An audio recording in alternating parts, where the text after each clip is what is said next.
On May 12, 2017, a nurse prepares to review a patient's lab results with a simple click. But the screen stays blank. It suddenly turns crimson. Quote 0. And what you might not realize right then is that 47 additional hospitals worldwide are facing the identical alert. Over in Spain, assembly line robots halt abruptly during production. In Russia, official systems plunge into blackout.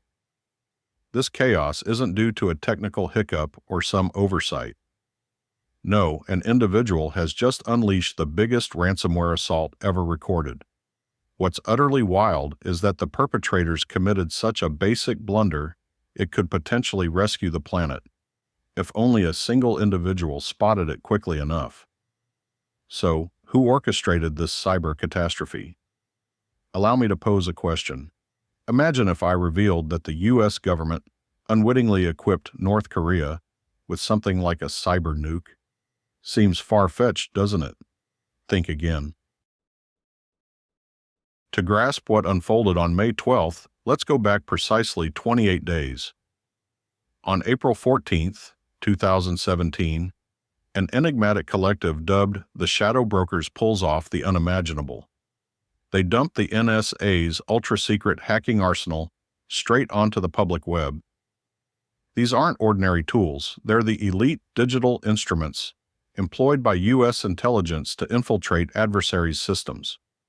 Tucked away in that dump is a gem known as Eternal Blue, a code snippet so potent it's essentially a universal skeleton key for cracking open virtually any Windows machine globally. Forget passwords, logins, or any footprints. It slips in undetected. Pause and consider. The device you're using to read this could get commandeered in a flash, without you ever suspecting an intruder. They might scan your messages, snatch your documents, spy via your camera, and you'd remain totally unaware. Interestingly, Microsoft had already identified this flaw prior to the leak's exposure. Back on March 14, 2017, the company rolled out an urgent patch called MFISUM MS17-010. Apply it, and Eternal Blue loses its grip on your setup. Issue resolved, you say? Well, that's where people's habits come into play. Remember those pesky update prompts you dismiss with quote 1? Pretty much everyone else did too. Come May 2017, just 38% of organizations had applied the fix. The remaining 62% were easy prey, adrift in cyberspace like chum, attracting a colossal digital predator from the depths. Hold on though, it escalates from there. Far worse, in fact. Countless devices around the globe still operated on Windows XP, an outdated OS that Microsoft had ceased supporting back in 2014. No further safeguards, no fixes, no defenses whatsoever. Those setups resembled abandoned buildings with no locks and a billboard advertising __, quote _2, healthcare facilities, stuck with Windows XP because their outdated diagnostic gear demanded it. Cash machines relied on it. Public offices in emerging countries counted on it. Industrial automation networks ran it. And all of them stood wide open to threats. Now those pilfered NSA exploits circulated freely on the underground net, akin to firearms scattered in a schoolyard. Cybersecurity pros issued frantic alerts. Tech support teams scrambled in alarm. The whole InfoSec community sensed a major blowout looming. The uncertainties boiled down to who'd fire first and at whom. Deep in Pyongyang, North Korea, the notorious Lazarus Group pondered those very dilemmas, and they had the solutions locked in. For weeks, they'd been fine-tuning their arsenal. They fused the Eternal Blue vulnerability with a vicious payload. Ransomware designed to lock down every file it encountered, then extort Bitcoin ransoms. Yet the real genius, or evil, in their design was turning it into a worm. Typical ransomware acts like a thief waiting for you to let it in via a dubious attachment or link. A worm?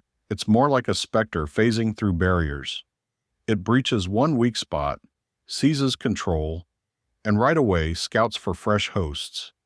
From one compromised unit, it doubles to 2, then 4, 8, 16. The spread accelerates wildly, impossible to contain. The North Korean operatives possessed their doomsday device. They eyed millions of potential victims. All that remained was picking the ideal launch window. What drew them to May 12th in particular? Pure chance? Or did that specific Friday hold some strategic edge for launching an online assault? 7:44 a.m., local time in the UK, May 12, 2017. Inside London's St. Bartholomew's Hospital, a surgeon readies for urgent procedure by washing up. Her charge, a 42-year-old dad with 3 kids, suffers a burst appendix, where timing is critical. She heads to the terminal to access his records, history, sensitivities, blood details. A mouse click yields silence. The display glitches, blacks out. Then red floods the screen alongside mangled English text. Oops, your files have been encrypted. Underneath, a Bitcoin recipient code, instructions for $300 in digital currency, and a timer already running down. 71 hours, 58 minutes, 43 seconds. The physician has no idea at this precise instant, but the identical scenario is unfolding in every hospital throughout the UK and in roughly half of the planet's vital infrastructures. The ransomware alert carries a mocking nonchalance. Precisely $300 in Bitcoin, neither $299 nor $301, but spot on $300. Beyond 3 days, the fee jumps to $600. Past 7 days, it threatens total erasure. Your patient files, your lab outcomes, that awaited cancer verdict all vanished. Yet what set WannaCry apart from prior ransomware assaults was its velocity. Typical cyber incursions propagate gradually, like a flu, hand-to-hand through user actions. WannaCry erupted like a blast. The virus was designed to hunt port 445, the SMB pathway enabling Windows machines to exchange files over networks.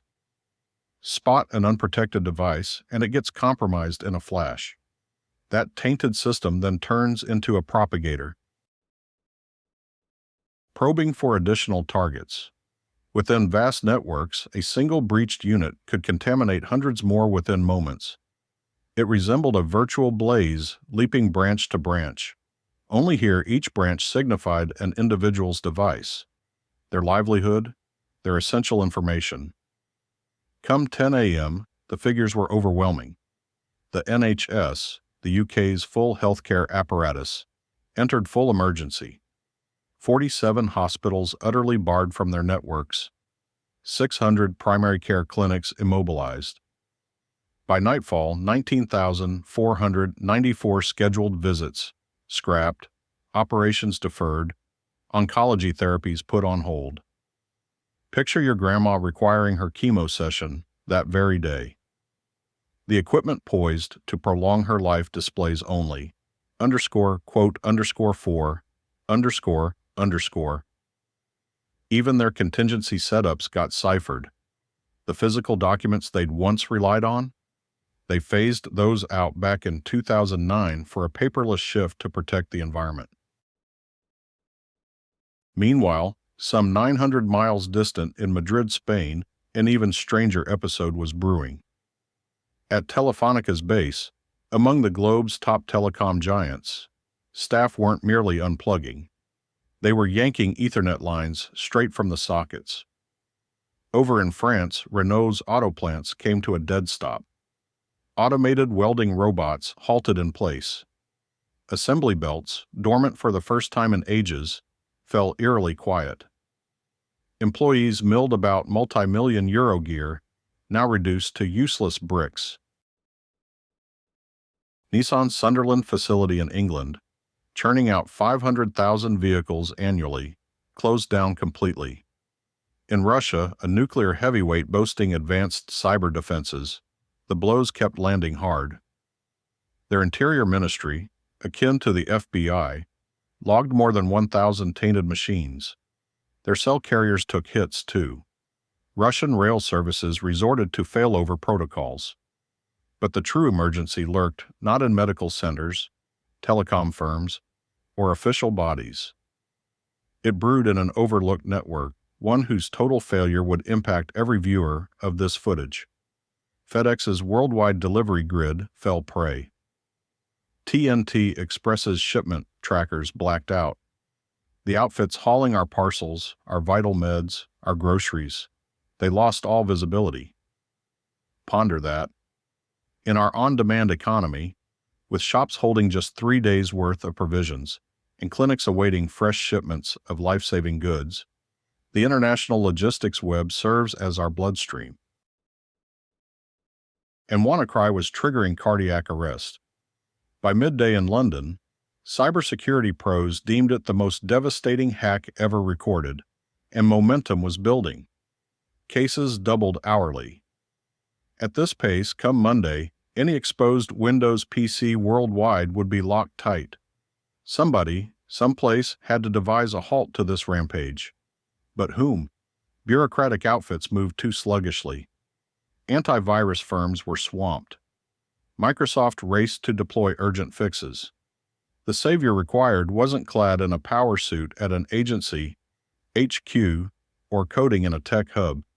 He lounged in his boyhood room sporting a Star Wars tee, and he was on the verge of an utterly mad move.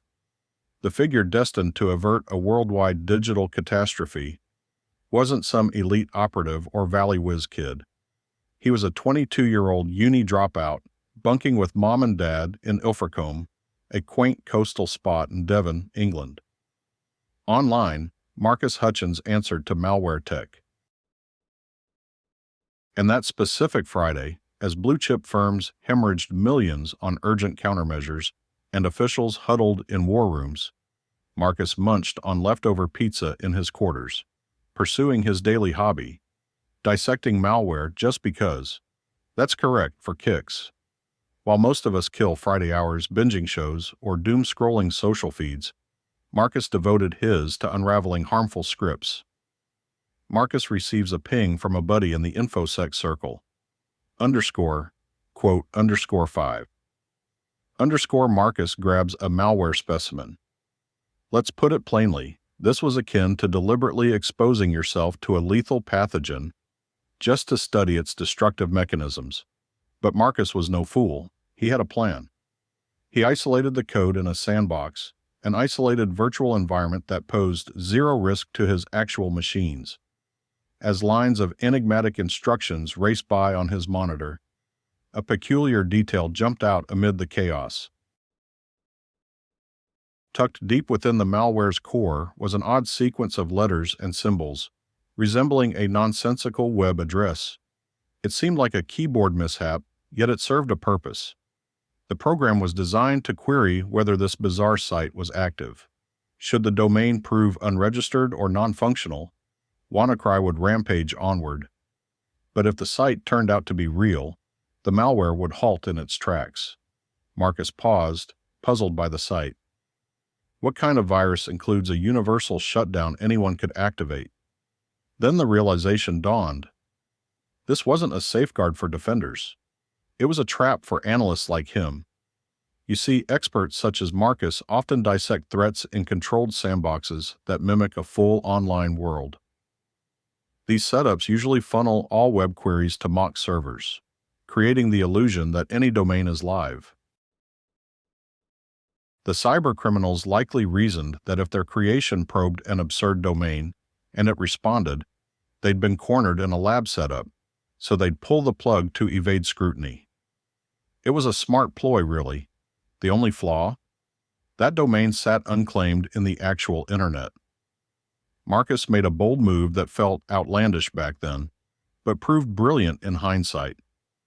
He headed to a domain registrar, entered the absurd jumble of characters, and snapped it up. It set him back 829 pounds, or about $1,069 US. He used a credit card tied to his PayPal account. The whole process wrapped up in under 60 seconds. Next, he directed the domain toward a sinkhole server, a virtual trap that allowed him to observe incoming traffic without letting anything escape. At the very least, he could gauge the scale of the outbreak. What unfolded afterward left everyone, Marcus included, stunned. At 11:43 a.m., the domain activated. Within a minute, the initial compromised machine reached out. Then another. By 11:45 a.m., hits flooded in at 100 per second. At 11:46, it surged to 1,000 per second.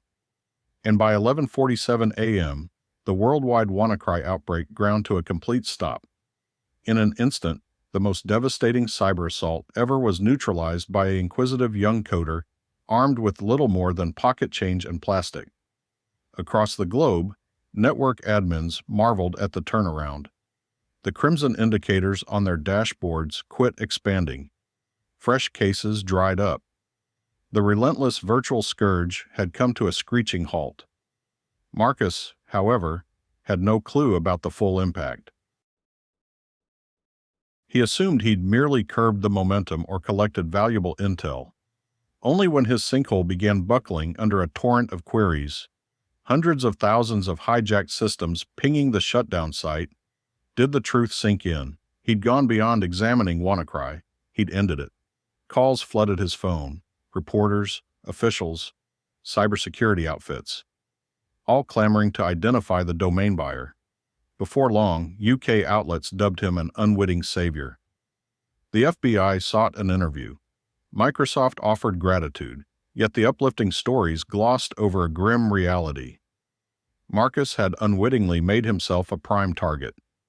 The perpetrators now pinpointed exactly who had thwarted them. They held his registration details. They traced the origin of their $1,069 sabotage. Worse still, by curbing the chaos, he'd thwarted potential millions in extortion fees. He'd inflicted serious financial pain, and in the shadows of the digital underworld, that sort of interference can prove fatal. Still, the urgent threat had passed. The worm was contained. Affected devices stayed encrypted, but the contagion no longer proliferated. Microsoft hurried to release urgent fixes, going so far as to update Windows XP, an OS they ditched 3 years prior. In an extraordinary move, humanity exhaled in unison. The online Armageddon had been sidestepped, yet one vital mystery lingered. Who orchestrated WannaCry? Who had come so close to crippling the world's tech backbone? In the attack's aftermath, agencies worldwide grappled with the query, who pulled this off? The FBI dispatched top digital forensics teams. The NSA unleashed its premier codebreakers. The UK's GCHQ, Germany's BND, Israel's Unit 8200, all poring over WannaCry's innards as if it were extraterrestrial tech. Gradually, hints surfaced. For starters, that seemingly haphazard domain held clues. As experts traced the origins of infested systems, an anomaly appeared. The densest clusters weren't in affluent Western nations teeming with devices. They clustered in Russia, Ukraine, India, and Taiwan. But one stark omission scarred the outbreak's footprint. A conspicuous void on the map, shaped like an entire nation, showed virtually zero infections. North Korea. It resembled stumbling upon a homicide site where blood splatters everyone involved, yet one individual remains inexplicably spotless. Suspicion barely scratches the surface. Another telltale sign emerged from the code. NSA experts spotted 67 exact matches, down to the letter, in the VORQIN malware compared to the code from the 2014 Sony Pictures breach. Identical variable names, function invocations, even code comments with the same mistakes. The odds of pure chance here rival hitting the jackpot while getting zapped by lightning amid a shark frenzy. That Sony incident was definitively linked to North Korea's Lazarus Group, the government's top-tier cyber operations squad. Yet the clincher that locked it in was the linguistic breakdown of the ransomware message. Oops, your files have been encrypted. It appeared in 28 languages. 27 screamed Google Translate mishaps, riddled with syntax blunders and clunky wording. The exceptions? Flawless Chinese and Korean. Dig deeper. The Chinese employed simplified script typical of mainland China, steering clear of the traditional forms from Taiwan or Hong Kong. As for the Korean, it featured phrasing and terms unique to the North, not the South. Imagine discovering a crime scene letter laced with a thick Boston dialect. It pinpoints suspects fast.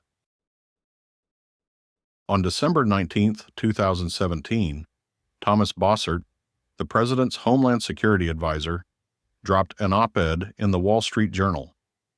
The bold title, Quote 7, the UK's National Cybersecurity Centre backed it up.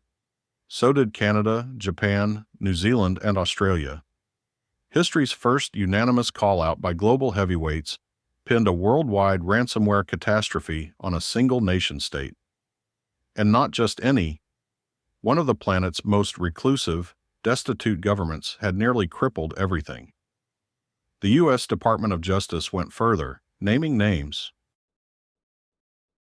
Park Jin-hyok, 34-year-old coder for North Korea's Reconnaissance General Bureau. They shared his picture, pseudonyms, even email handles. Come September 2018, federal prosecutors charged him with WannaCry ties and more cyber hits. Naturally, Park's tucked away in Pyongyang, out of U.S. jurisdiction's grasp. The charges serve as a public shaming, a blunt quote _8 to the regime. North Korea, true to form, rejects it all. A foreign ministry rep dismissed the claims as ridiculous, swearing their country shuns cyber mischief, and labeling it a plot to pile on sanctions against their innocent state. No one swallows that line. But what ought to truly alarm you? WannaCry flopped hard, an absolute bust. The culprits scraped together just $140,000 in payments, chump change in the hacking underworld. In contrast, it inflicted about $4 billion in havoc. That's over 28,000 times the harm versus the haul. Picture sticking up a bank for a measly $100, then unwittingly torching the whole metropolis. That's the moment cybersecurity pros grasped a horrifying truth. Suppose WannaCry wasn't chasing cash at all. Suppose it hid a bigger agenda. Ponder this. North Korea's prior hacks were meticulous, targeted strikes. They plucked precisely what they needed: funds from banks, intel from companies, classified info from regimes. But WannaCry? Pure pandemonium, scattershot, botched. It hammered Russia and China, North Korea's sole partners, worse than the U.S. Oh, and 3 months post his world-saving feat, Marcus Hutchins got nabbed by the FBI. Not over WannaCry, mind you, over some unrelated virus he supposedly whipped up at 19. The fellow who halted history's biggest digital assault now stared down 40 years behind bars. He cut a plea deal for lesser counts and walked with time already served. The twist? Crystal clear to everyone. The savior who'd spared billions in losses got the villain treatment. Moving on, certain specialists now view WannaCry as a trial run, a demo of capabilities. North Korea flexed its muscle, turning U.S.-made cyber weapons loose on the globe. They proved a country with an economy tinier than Vermont's could freeze international trade solid. And if that was merely practice, what's brewing now? Post-2017, their hacking force ballooned from 1,800 to more than 7,000 operatives. They base out of China, Malaysia, Russia, anywhere except home turf, to dodge detection and takedowns. Fresh tools skip the off switches. No flashy alerts or demand pop-ups. These are stealthy, enduring, built to burrow in and bide time.